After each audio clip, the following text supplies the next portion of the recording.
Je voudrais d'abord parler de ma région, puisque peut-être on parle de l'action. Je pense que dans ma région, on a agi pour lutter contre les changements climatiques depuis très longtemps, même avant la COP 21 et avant toute cette dynamique. Et nous sommes très ravis que nous joignions cette dynamique, puisque là, ça nous donne... Il y a une feuille de route, il y a des actions, il y a également des financements qui nous accompagnent. Je suis dans une région où on a été très affecté. Nous sommes une région agricole qui exporte. Il y a beaucoup d'investissements, on a surexploité la nappe. Et on allait vers le chaos en 2006. Nous avons surexploité notre côte puisque la pêche est un secteur économique très important. Beaucoup d'investisseurs étrangers sont venus. Donc on a accompli pendant des années un développement non durable. Nous avons une forêt d'Arganier, l'unique au monde, 800 000 hectares, dont on a perdu la moitié durant les 50 dernières années. Donc nous n'avions eu de choix que de s'adapter si on voulait l'existence. Donc on a pris des mesures draconiennes. Premièrement pour l'eau, pour la gestion de l'eau. Depuis 2006, on a sensibilisé toute la communauté qu'on doit mettre en place une stratégie, sinon toute notre économie et notre population vont disparaître. Et on a décidé en 2008 de convertir, de travailler sur l'économie de l'eau, d'arrêter les extensions, d'arrêter les investissements dans l'agriculture et de mettre en place également une politique de la pêche, c'est le programme Aliutis qui est aujourd'hui mis en œuvre. Et bien sûr, pour ça, il faut tout un accompagnement, toute une formation, mais surtout l'implication des acteurs. C'est ce qui a été fait. Aujourd'hui, nous avons, dans les domaines, sans augmenter les investissements, du taux de croissance à presque 2 chiffres en agriculture et dans la pêche. Pour vous dire que climate change, peut-être les contraintes du climat est une chance. Et là, aujourd'hui, on se rend compte qu'avec les nouvelles technologies, on produit plus et on gagne plus et on crée plus de la richesse. Toutes nos populations ont immigré, ils ont quitté les zones de montagne et les zones d'oasis marginalisées, puisqu'ils ne trouvent plus d'emploi. Aujourd'hui, puisqu'on s'est intéressé à ces zones, à investir, à promouvoir les potentialités qu'il y a dans ces zones, nous avons valorisé l'arganier, le safran, toutes les essences qui sont là et dont les gens ne voient pas les potentialités. On les a encadrés. Aujourd'hui, ils ont créé des coopératives, des entreprises, ont créé de la valeur ajoutée. Le safran est de l'or dans ces zones.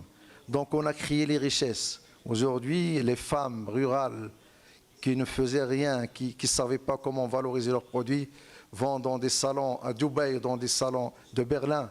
On a créé la richesse. On a vraiment amélioré notre développement humain.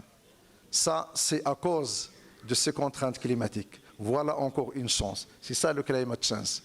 Aussi bien que dans le secteur moderne que dans le secteur traditionnel, si on s'y met, on peut créer de la richesse et on peut avoir le développement durable. Donc avec ces contraintes, nous avons pu avoir un développement économique, un développement social et nous avons une stratégie environnementale. Bien sûr, avec la régionalisation avancée, chaque région doit avoir son PDR, plan de développement régional. Et dans notre PDR, le PTRC, le plan territorial de lutte contre les changements climatiques, est un élément très important. Et on a un véritable programme pour l'adaptation, il y a un véritable, dont j'ai dit quelques expériences, il y a un véritable travail pour l'atténuation. Ça, on connaissait moins l'atténuation, puisqu'on n'avait pas les données. Aujourd'hui, nous avons un plan d'atténuation. Je connais dans ma région quels sont les gaz à effet de serre que j'émets. Je connais les secteurs. J'ai l'agriculture et l'énergie qui est dans 70%. Donc j'ai mis en place des actions pour diminuer ces gaz à effet de serre. Et nous avons un SRIGES, le système régional de l'information des gaz à effet de serre. Et nous avons mis en place un MRV, mesure qui vient d'être mise en place pour suivre tous ces gaz, enfin les résultats de tout ce qu'on fait. Nos villes ont déjà lancé l'éclairage solaire. On a travaillé sur l'efficacité énergétique avec l'accompagnement de M. Moline. C'est passé dans les secteurs, dans l'agriculture. Quand on montre aux agriculteurs qu'avec un audit énergétique, il peut gagner 30% pour le pompage, il peut économiser 30% dans son économie, il passe à l'efficacité énergétique. Quand on lui montre qu'avec le solaire, il gagne de l'argent, il passe à toutes ces énergies renouvelables. Nous avons également dans notre région 3 grandes opportunités de production d'énergie renouvelable. Une steppe d'un barrage qui va produire 350 MW en énergie hydraulique. Un projet de solaire qui est dans le programme du solaire à Tata, qui va produire 300 MW, et 2 éoliennes qu'on vient d'identifier grâce aux études qu'on a fait de la région avec l'agence dont s'occupait M. Moline, qui vont produire à peu près une centaine de mégawatts. Ma consommation aujourd'hui est de 500 MW. Donc ça, ce sont toutes des actions qu'on va mettre en œuvre pour être carbone neutre. Voilà quelques actions d'une région et qui sont bien sûr implémentées au niveau des communes. Je pense qu'on lance également un programme d'énergie solaire dans toutes les communes, l'éclairage public de toutes les communes rurales, et que nous supportons. Un programme également contre la lutte contre les inondations est déjà mis en œuvre. Donc voilà une dynamique. Et je dirais, nous avons planté aujourd'hui, nous avons réhabilité 200 000 hectares de l'arganier.